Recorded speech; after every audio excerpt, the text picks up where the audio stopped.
how to get promo codes for Doordash. Here's what we want to do. Load up the application, and once you have the app open, we will just click on Me in the bottom right corner. Alright, from here we want to select settings, which is this option, and then underneath account settings you will scroll down until you see notifications.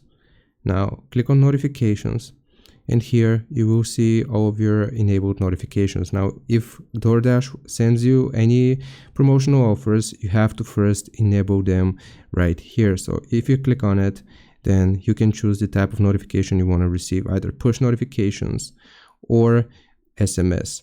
Now this is going to make sure that you receive any promo codes that Doordash may give out, as well as any offers to your, well, in this case, either notifications, SMS, or you can also set this up for email. And that's how you know that you will keep up to date with Doordash's or offers.